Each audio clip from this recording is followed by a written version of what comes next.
ক্যাম্পিংটা অর্থাৎ সুন্দরভাবে যাতে করে আমরা শেষ করতে পারি এই বলে আমার বক্তব্য শেষ করছি। চমৎকার কথা বলেছেন জনাব মেধাদুল্লাহ কমল সাহেব। এই মধ্যে আমাদের মাঝে গুরুত্বপূর্ণ আলোচনা রাখবেন যিনি আমাদেরকে সার্বিকভাবে সহযোগিতা করেছেন, জনাব ডাক্তার মোহাম্মদ আরিফুল ইসলাম, বিশিষ্ট সেবাসেবক এবং চিকিৎসক। তাকে তার বক্তব্য রাখার জন্য আহ্বান জানাচ্ছি।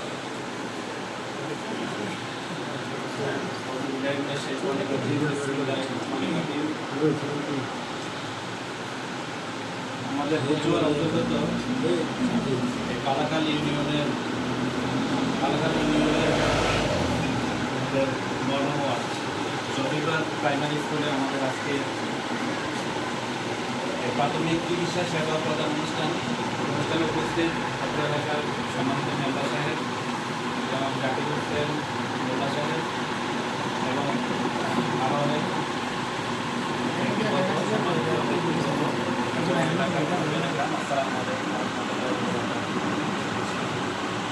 আজকে আমরা যে উদ্যোগটা নিয়ে এখানে এসেছি সেটা হচ্ছে যে মানুষের পাশে দাঁড়ানোর জন্য, তাদেরকে সেবা প্রদান করার জন্য।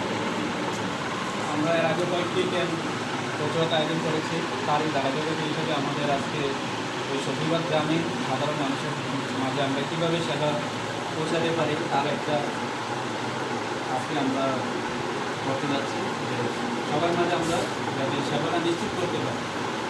কারণ দেখা গেছে অনেক গরিব মানুষ আছে যারা ঠিকমতো ডাক্তার দেখাতে পারে না টাকার অভাবে। তো এই সকল যারা গরিব আছে তাদেরকে আমরা সেবা দেওয়ার জন্য সবসময় নিজেকে নিয়োজিত করতে চাই এবং আপনারা যদি আমাদেরকে সবসময় এরকম সাহায্য সহযোগিতা করেন তাহলে আমরা যে কোনো সময় গরিব এবং অসহায় যারা রোগী আছে তাদেরকে আমরা সেবাটা দিয়ে যাবো।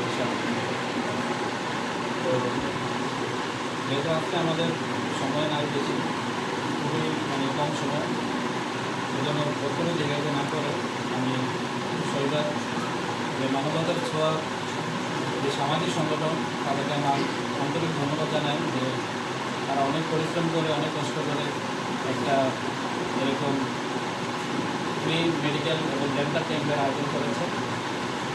এবং তার সাথে সাথে আমাদের আরেকটি সংগঠন আছে, সেটা হচ্ছে আমাদের রাজপুর গ্রামের একটি সামাজিক সংগঠন দিশারি সামাজিক সংগঠন। এই দুইটি সংগঠনের উদ্যোগে আজকে আমাদের এই হেলথ ক্যাম্পের আয়োজন। ইনশাল্লাহ আমরা ভবিষ্যতেও যে কোনো প্রয়োজনে এই ক্যাম্পগুলো যাতে অব্যাহত রাখতে পারি সেই ব্যাপারে সবাই আমাদেরকে সাহায্য সহযোগিতা করবে। এভাবে আমার বক্তব্য শেষ করবেন। আসসালামু আলাইকুম।